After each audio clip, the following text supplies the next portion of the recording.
예수께서 대답하시되 진실로 진실로 너희에게 이르노니 죄를 범하는 자마다 죄의 종이라. 어렸을 적 읽으신 동화 가운데 안데르센의 분홍신이라는 이야기를 기억하십니까? 원래 제목은 분홍신이 아니라 빨간 구두입니다. 한 여자아이가 진열장에 놓인 빨간 구두를 사달라고 조릅니다. 이 신발이 너무 좋고 예뻐서 교회 갈 때도 신고 갔습니다. 예배를 마치고 나오는데 아이가 의도하지도 않았는데 저절로 춤이 추어지기 시작했습니다. 사람들이 달려들어 빨간 구두를 벗기자 겨우 발이 잠잠해졌습니다. 집으로 돌아가서 다시는 신지 말아야지 결심을 하고 그 구두를 신발장에 처박아 두었습니다. 한참 후 마을에서 무도회가 열린다는 소식을 듣고 이 소녀는 빨간 구두를 꺼내 결국 신고 말았습니다. 춤을 너무 잘 추어서 갈채를 받고 많은 총각들의 동경의 대상이 되었습니다. 그런데 문제는 춤이 멈추어지지 않는 것입니다. 왼쪽으로 가려 하면 오른쪽으로 돌고 계단을 올라가려 하면 춤을 추면서 계단을 내려갑니다. 무도회장을 빠져나와 집으로 가면서도 계속 춤이 저절로 추어집니다. 신발을 아무리 벗으려 해도 벗겨지지 않고 심지어 양말을 찢어도 신발을 벗을 수가 없었습니다. 춤도 멈추지 않습니다.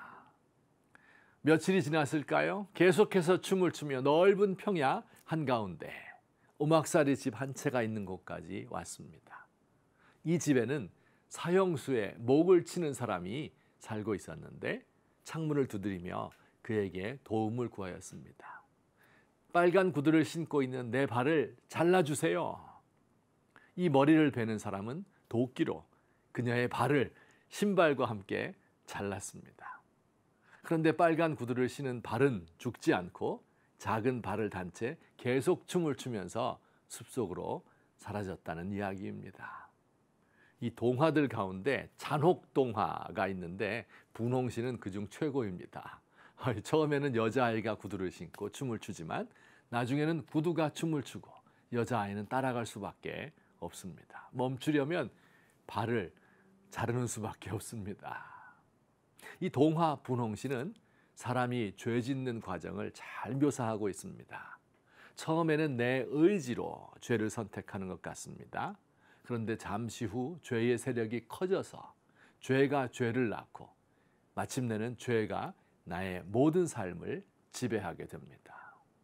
우리 예수님께서 죄를 지으면 죄의 종이 된다고 말씀하신 것이 바로 이 뜻입니다.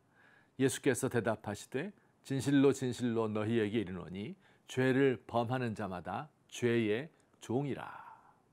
우리는 보통 생각하기를 죄를 짓는 것은 나의 선택에 의한 것이기 때문에 죄를 짓고 싶으면 짓고 또 끊고 싶을 때는 언제든지 끊을 수 있을 것이라고 생각합니다. 그러나 이것은 착각에 불과합니다. 죄를 짓기 시작하는 것은 쉬운데 일단 그 세계에 들어가면 끊을 수가 없습니다. 죄가 우리를 지배하는 두 가지 방식이 있습니다. 첫째는 오염입니다. 거짓말을요, 한 번 하는 것이 어렵지 자꾸 하다 보면 늘게 됩니다.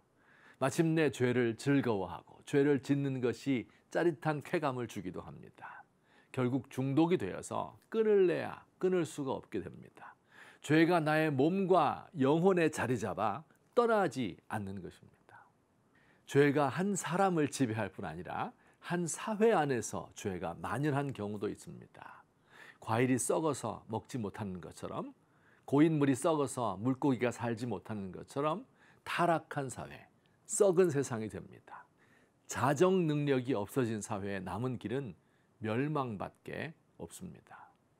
두 번째는 죄책감입니다. 죄를 지으면 죄책감이 우리의 감정을 지배합니다. 어둡고 더럽고 질척하고 냄새가 나는 감정입니다. 마음에 어두운 그림자가 생깁니다. 너 같은 것이 무슨 가치가 있는 인생인가? 그렇게밖에 살지 못하는가? 우울한 마음이 자리 잡습니다. 이것이 끝내 나의 인생을 망치고 맙니다. 이래저래 우리가 선택한 죄는 우리의 삶을 지배합니다. 하나님, 내 마음속 죄의 실제를 부인할 수가 없습니다. 아무리 덮으려 해도 냄새가 올라와서 나의 영혼을 괴롭히고 아무리 닦아도 지워지지 않는 핏자국과 같이 내 몸에 남아있고 아무리 벗어버리려 해도 벗겨지지 않는 무거운 짐입니다. 십자가 밑에 죄의 짐을 내려놓고 자유를 얻고 싶습니다.